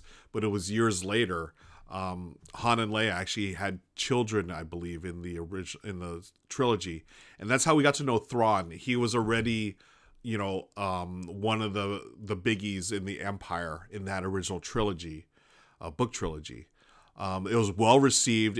It kicked off this renaissance of Star Wars extended universe books. I love that trilogy. I've read a couple of other books in extended literature or the extended universe. But when Disney bought out Lucasfilm, all of that stuff was no longer canon. But they loved the character so much of Thrawn that they commissioned Timothy Zahn to write a new trilogy. So this is the new one. Thrawn is again back in canon. You can still read those books. They're now the Legends series of Star Wars. I recommend them. Some of it's a little dated. Like some of the stuff is dated now and has been retconned and so forth. But it's still a great character. I like this because this is his origin story. All right, not his origin stories as it relates to the Empire. There's another story now, another trilogy, same author, Timothy Zahn, Thrawn Ascendancy. That's when you get more of Thrawn in his younger days. But here, this is when he joined not really joined, but he was discovered by the Empire and became part of the Imperial Navy. Excuse me. As far as timeline goes, Thrawn takes place after Episode 3, Revenge of the Sith, before A New Hope, and it's right in between, or right before the Rebels TV series and before Rogue One. So this is when the Empire is still at its peak and its heyday. It's highly recommended. As far as a starting place, I don't think this is a bad place to start. I think it's a great place to start because the storytelling is so good and Thrawn is such a mesmerizing character. I would recommend it. Okay, let's get to the game. Let's get to the game screen here. Whoop! Hey, there it is. Okay, let me get this out of the way. Got the mic wire. I'm gonna put the mic. In fact, let's move it off screen, shall we? I don't need the keyboard anymore. Keyboard over there, and I'm gonna. Whoops! Oh, what did I do? Hope y'all are still there. Yeah, okay, it's still streaming. Cool. Woo. Okay, what I'm going to do is I'm going to change the setting on the mic so I can put it over here, get it out of the way. Hopefully y'all can still hear me. Quicksand, I have a few Audible credits to use. I've been interested in Star Wars stuff, but there's so much as a newbie, it's hard to know where to begin. Oh, that's a great point. Hello, Heroic Logic. Hi, thanks for joining us. That's a great point, Quicksand. I would, why not start with Thrawn? I think it'd be a great way to start off your Star Wars literature reading. Did you headbutt the camera? Yeah, team headbutt. Let me see if I can fix this here. Table, video. Let's sharpen this up just a little bit. Okay. All right. You know what? I did headbutt the camera just a little bit. Okay, so this is Star Wars Risk. This is the second half of my game from last week. The red is the Rebels. I'm playing the Rebel side, and also the Empire is the black cards. in this game, for those of you that are just joining us for the first time, I'm taking off my chewy hoodie. It's getting a little warm now. This is the game board. This is basically the end of Return of the Jedi, folks. We have 3 different fronts that we're playing. The object of the game for the Rebels is to blow up this fully functional Death Star. The goal of the Empire is to take out the entire fleet of Rebel fighters. This is where the Rebel fleet was, these are the big ships that they spawned from, basically. This was destroyed last week. The Empire must destroy these 4 first, and then destroy all the ships. I've got my little cheat sheet here. I'm going to put this on the side, so I need the rules. Player aid here. And it's a hand management game with some dice rolling in it, folks. What you do is you have the hand of cards here, and you're going to play them, I think it's 3 at a time. Yes, you'll play 3 cards, and from those 3 cards, you're going to do the actions in any order you would like. So let me give you a quick example here. Let's say I played this one. Oops. Is the green screen on? No. Okay. If the Rebels played this card, that means they can move and attack with the Y-Wings, and they can also battle Darth Vader, because we are Luke Skywalker, right? So in this case, you do it in any order. I can move any one sector, and it's just one adjacent sector that you can move. And then you may fire upon an adjacent sector, okay? So any number of ships in that sector of that particular ship, you move. So for instance, the Y-Wings, I could move here. And then I would roll dice and to attack these TIE fighters. And you roll 1 die per ship, and it's a max of 5. And then different ones hit on different numbers. So the TIE fighters, I need to roll a 3 in order to destroy them. Each one has 1 hit point, and then they're out of the game. And eventually, I'm going to get the ships over to fight blow up the Death Star. Now, as you know, in the movie Return of the Jedi, the Rebels cannot attack the Death Star until the shield generator is down. The Rebels are almost halfway, about a third of the way to the shield generator. Once they get here, the shield generator is taken down, and they can attack the Death Star. I'll look at each section here. To get to the shield generator, you have to roll dice here. You'll see the numbers. For instance, this says 3, this says 4, this says 5. If there's a stormtrooper blocking you, that means you have to add 1 to the roll. So what you do on this, you roll all the dice, and if you get a 4, a 3 plus 1, then you're going to knock this out and move that here. So it's just basically dice rolling all the way to here. The Darth Vader Luke Skywalker battle has already been resolved last week. What happened was Luke turned his father to the good side. So yay, Luke. The battle was same thing. You use these things, these commands here, in this case the lightsaber, and you just roll dice and deal damage based on the attacks here. They get hit. It's 4d6, and you hit on a 4 or better. So Luke was down to 2 hit points, but he got Vader down to 1. I think it was like 2 or 1 hit point. And then he played the turn Darth Vader card, which was awesome. So this is where you play this card at that time when Vader has 3, 2, or 1 hit points, and you can turn him to the good side. And what that did was not only did he turn to the good side, the battle was complete, but because he did that, he got extra cards into his hand. So it gives you a better choice of cards to play on your upcoming turn. For Chits and Giggles in the house. Hi, friend. Thanks for joining us, Russ. Good to see you here. Okay. Quicksand. Okay. Follow go. Oh yeah, Dresden Files. I haven't read the Dresden Files, but I've actually played the game. It was a good co-op game. For Chits and Giggles, I love this game. This is Star Wars Risk, but if you're a Star Wars fan like me, you totally geek out on this stuff. It's not like Risk. It's a much better version. So I'm going through it right now. So here, this is Vader versus Luke. Luke has already turned his father to the good side, so that gave him extra cards, and this battle is now complete. You'll also notice the Millennium Falcon and the Executor, the Superstar Destroyer. They have been in our version of the story. They have been destroyed. They destroyed each other. So the Millennium Falcon got to roll extra dice, and it would have been nice to go against the Death Star. But in this version, hey, rest in peace, Millennium Falcon. The Executor was also destroyed, and that's a big one for the Rebels because the Executor, when they're on the board, they can spawn more TIE fighters.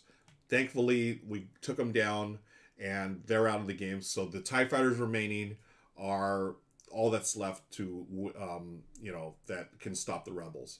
This is good for the Rebels. Again, this game is slanted towards the Rebels because, hey, they won in the movie. They got to win in the game too. But I have been in games. I played against my nephew, and he actually beat me as the Empire before. So again, there's luck involved because of the dice. That's how it is. But it's a light, fun game, folks. I recommend it if you're a Star Wars fan.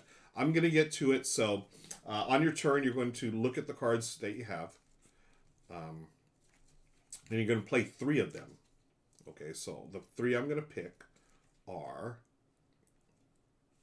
let's see, this one and this one. And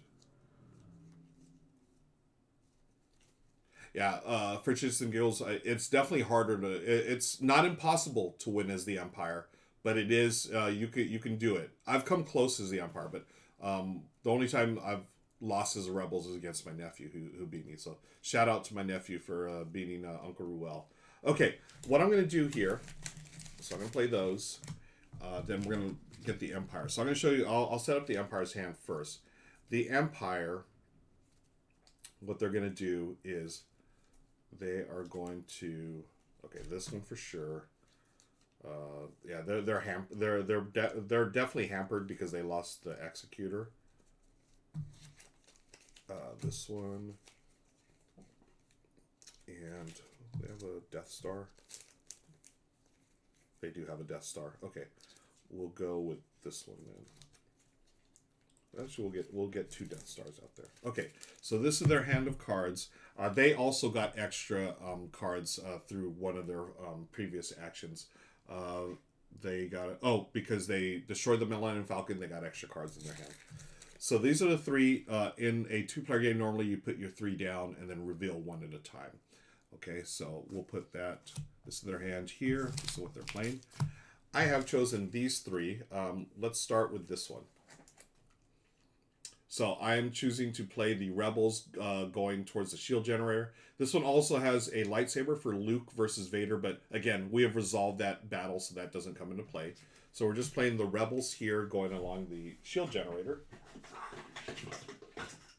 I am getting my dice trace so we can play. Roll all dice, and we've got to roll a 3, but because it has a Stormtrooper, we have to add 1, so 4 or better to eliminate the Stormtrooper.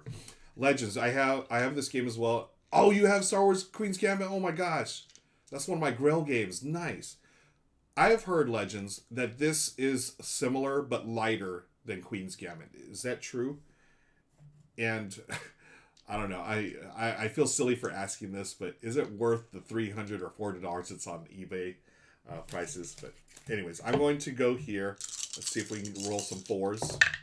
Hey, I've rolled a 4, 5, 6, and 6. So for each of those, this one's 4, knocked out that Stormtrooper. This one's also 4, knocked out that one. This one's also a 4, I got a 6, knocked out that. And this is also 4, knocked out that. All right, good job by the Rebels. This now goes in discard, which is off camera. And then it is the Empire's turn. The Empire is going to play this card here. Normally, they would fight with Vader. They can move and attack or spawn with the Executor. But again, Vader has been turned. The Executor last week was destroyed. Now we have the Death Star. They roll dice and take out fleets.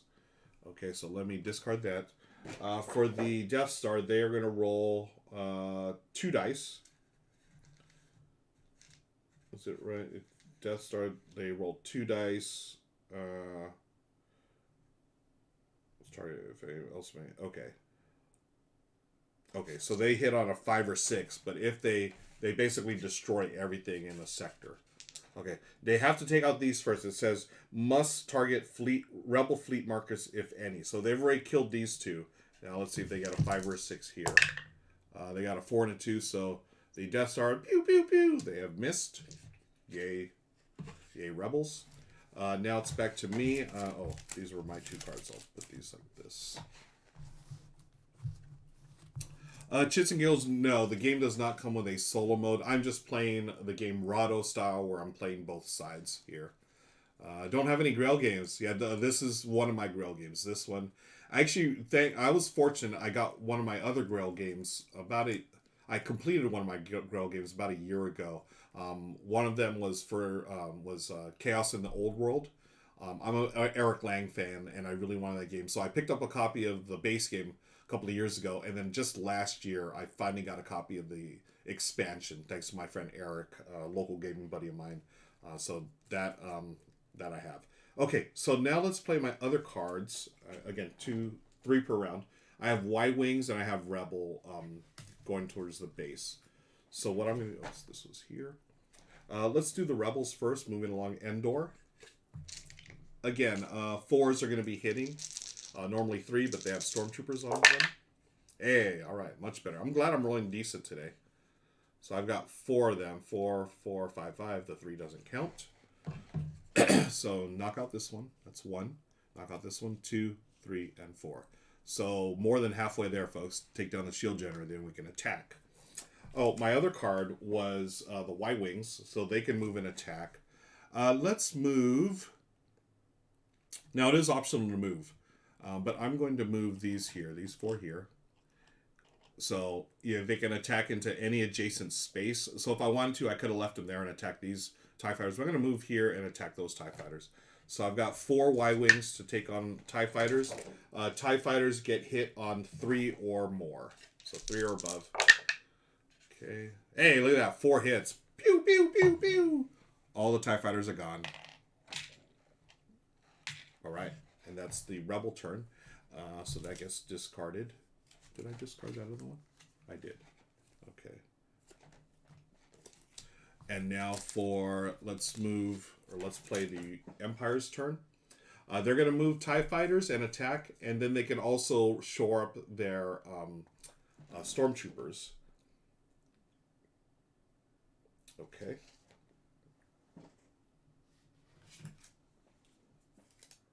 Okay, so play Stormtrooper tokens on the first 3. Okay. So they're going to do this action first, which is add Stormtroopers to shield generator. So the first 3 spots are blocked. 1, 2, 3. Right in front of the Rebel marker. So that just adds 1 to their dice roll. And then I'm going to do the TIE Fighter action. Let me discard that. Let's move some TIE Fighters. We need to get these TIE Fighters into battle. So you cannot move into sectors that are occupied. You can just move to an adjacent space. So go here. And we're going to attack the Y-Wings. Get some revenge on those rebel scum. So the Y-Wings, they get hit on a 4 or better. Okay, so 6, 3, 3, and a 2. So they've taken out 1 Y-Wing.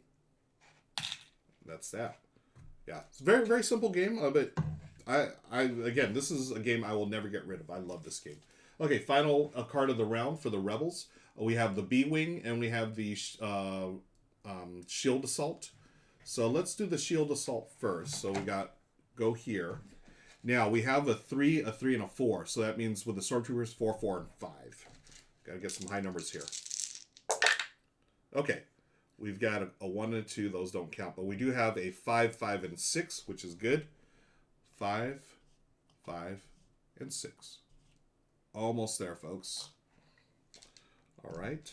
And the other half of the card is the B-Wing. So let's move some. Again, we can move B-Wings or we can attack with B-Wings. And they have to go to an adjacent sector. There's no limit to how many ships can be in a sector. So what we're going to do, we're going to move all these B-Wings into, again, this is adjacent. We're going to move into where all these X-Wings were.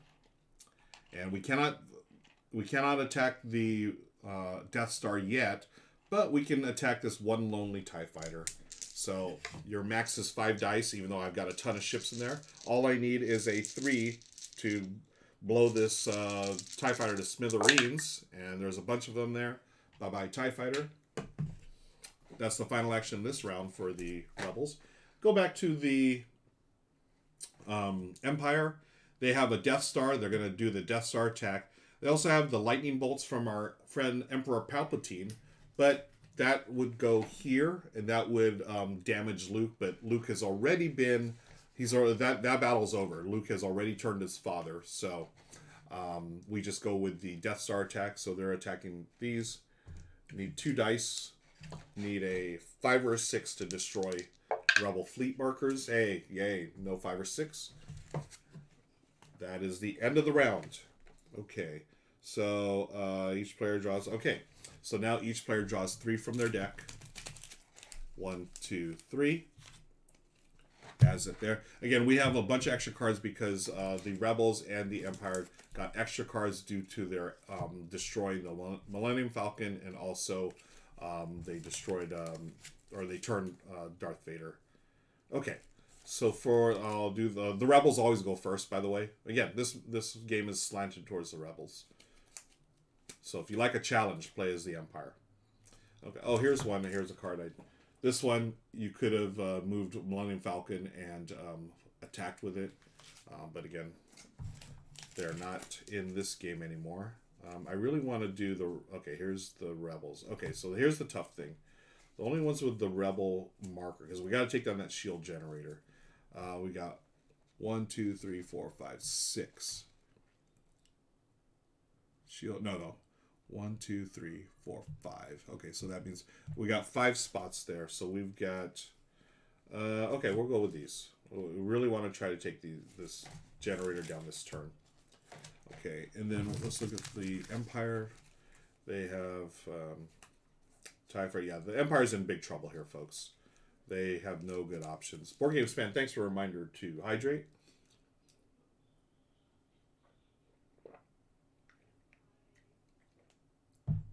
I'm hungry. Y'all eat. I had a bowl of cereal with bananas this morning. It's definitely not enough. I'm gonna have to eat something else. Wow, these are bad cards for the Empire. They're pretty much hosed. Yeah. Well, this one's okay. They're gonna play 3 of the exact same card. They have no options at this point because Vader's been turned. The Executor is destroyed. They cannot spawn any more TIE fighters. Yeah, Frank QB, thanks for stopping in. Yeah, Empire's in trouble. Hey, that's what you get when you're on the wrong side of the war, right?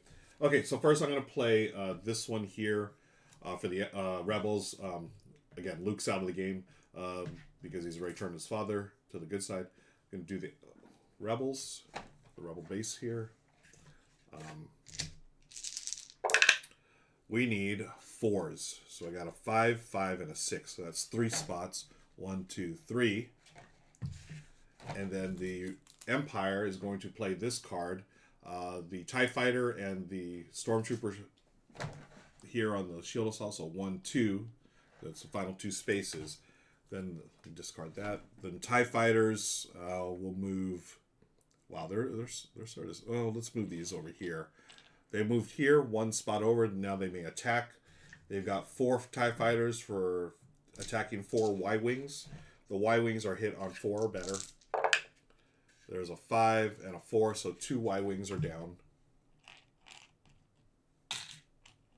Okay. And we go back to the Rebels' turn.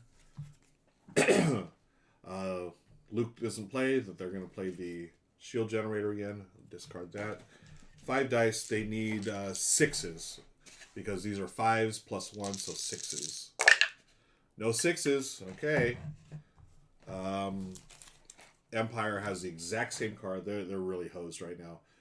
They put no more shield generated. It's already... Oh! Oh no! Oh no! Oh no! I'll be right back, folks. Oh. I spilled my tea. Oh no. Tea down. Oh no. No. I can hear the Darth Vader no right now. Oh, that's such a bummer. Okay, well, hey, at least we have we have the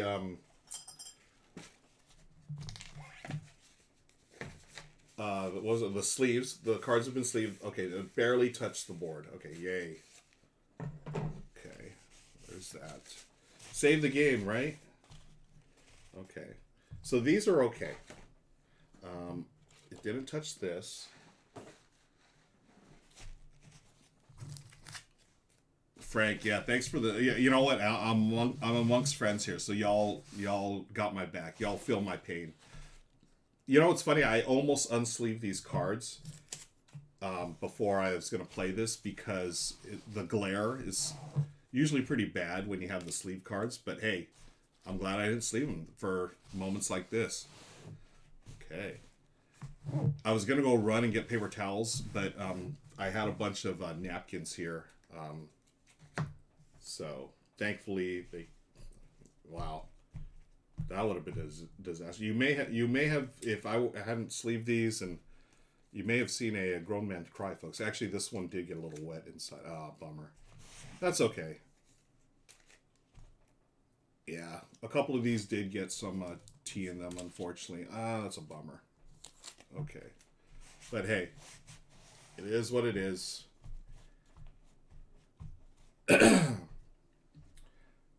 You know, it's funny. I was just thinking too. I need to move that cup of tea.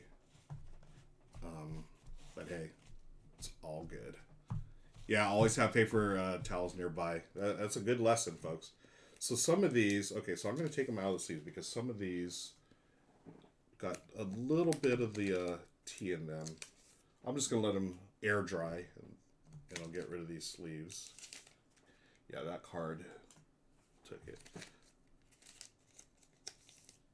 Yeah, this card got a little bit as well. Those cards are okay. Grandmaster or Grand Admiral Thrawn is okay. The board is, yeah, the board didn't get any. It was just a little bit on that one wing there. Would a hair dryer help? I don't know. You know, I'll have to go check that out. Okay, this card is okay, but I'm gonna take it out. I'm gonna dump all these sleeves. It's gonna smell like Earl Grey. Okay.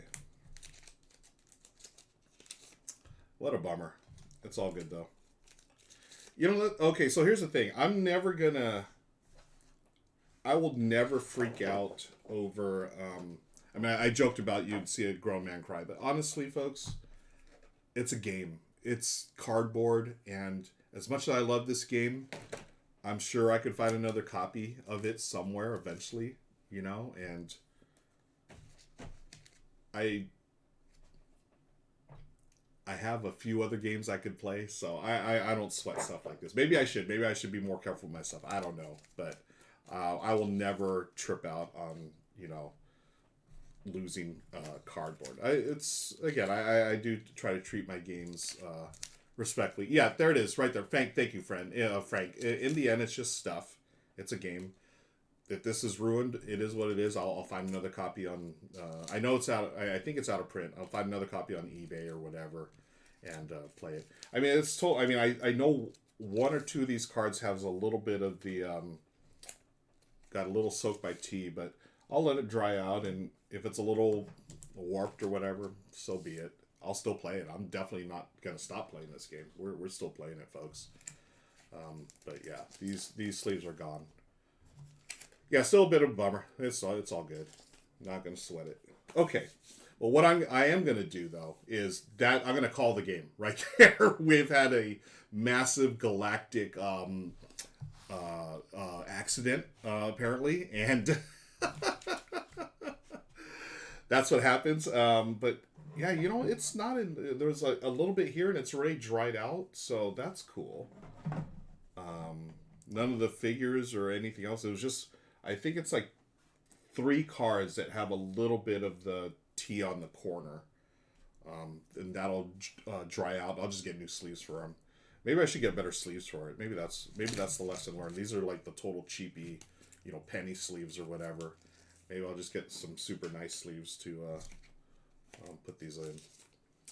I'll check comments here. Oh no, dang, poor game. Yeah. Thank goodness for the sleeves. Save the game. Oh man, I have so much sympathy. Thank you, friends. Quick moves with paper towels. Yeah. Always have a favorite. Would a hairdryer help? Blah blah blah. LOL. Death Star is no match for the Rebel T-Wing. That's right, Frank. We have a new ship, the Rebel T-Wing. The T-Wing Mach 1.